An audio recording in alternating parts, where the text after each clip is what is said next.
जय हिंद मेरे प्रिय विद्यार्थियों। आज हम देखते हैं मेरे एक स्वरचित कहानी नवरात्रि के मेले में 4 विद्यार्थी और 4 अद्भुत सीखें। एक कहानी जो आपके मन को छू जाएगी। अंत तक जरूर सुनिएगा। यह उसकी प्रत्यक्ष घटित घटना है। इस कहानी को आप सभी ज़रूर सुनिए और कैसा लगा कमेंट में आप सभी ज़रूर बताइएगा। यदि आप लोगों को अच्छा लगा तो इसे ज़्यादा से ज़्यादा लोगों तक शेयर कीजिएगा ताकि मेरे इस कहानी को सभी सुन सकें और आनंद उठा सकें। नवरात्रि का पावन पर्व चल रहा था। गांव-गांव के कोने कोने में भक्ति और उल्लास की गूंज थी। मैं भी एक दिन सोचकर निकली, चलो इस बार मेला देखा जाए। शाम का समय था। सड़कों पर दीपों की रोशनी और माँ दुर्गा के जयकारों से वातावरण गूंज रहा था। जैसे जैसे मैं मेले में आगे बढ़ी, मेरी दृष्टि अपने ही महाविद्यालय के कुछ परिचित चेहरों पर पड़ी। पर इस बार वे अपनी किताबों से नहीं, अपने कर्मों से चमक रहे थे। पहला विद्यार्थी दिखा, माँ के पंडाल के बाहर श्रद्धालुओं को संभालता हुआ।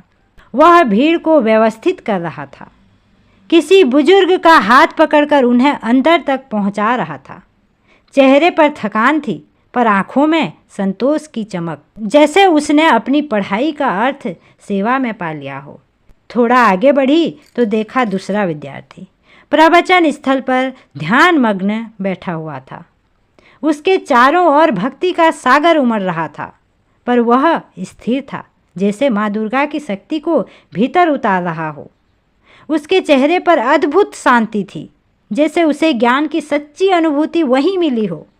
तीसरा विद्यार्थी कुछ दूर मंदिर के द्वार के पास दिखा, लोगों के जूते संभालते हुए।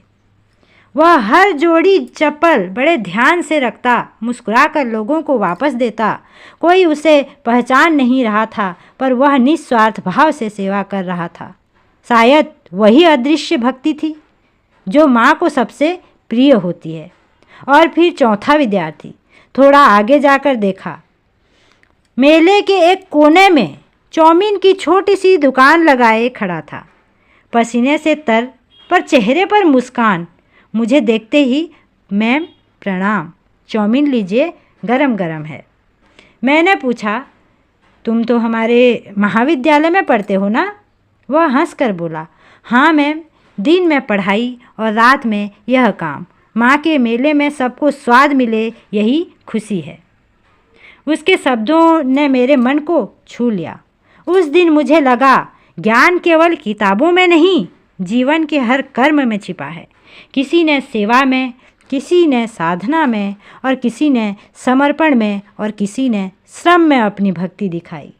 माँ दुर्गा के मेले से लौटते समय मैं सोचती रही, मेरे ये 4 विद्यार्थी 4 दिशाओं की तरह हैं, जो समाज में समर्पण, श्रद्धा, सेवा और परिश्रम का दीप जलाए हुए हैं। अगर यह कहानी आपके हृदय तक पहुंची हो तो इस वीडियो को लाइक करें, कमेंट में जय माता दी लिखें और इस प्रेरणा को दूसरों तक पहुंचाने के लिए शेयर करें और सब्सक्राइब कर बेल आइकन क्लिक कर लें, ताकि इस कहानी को सुनकर सभी विद्यार्थी जो समाज में समर्पण, श्रद्धा, सेवा और परिश्रम का दीप जलाना चाहते हैं, उनके लिए बहुत ही महत्वपूर्ण और उपयोगी सिद्ध होगी। धन्यवाद।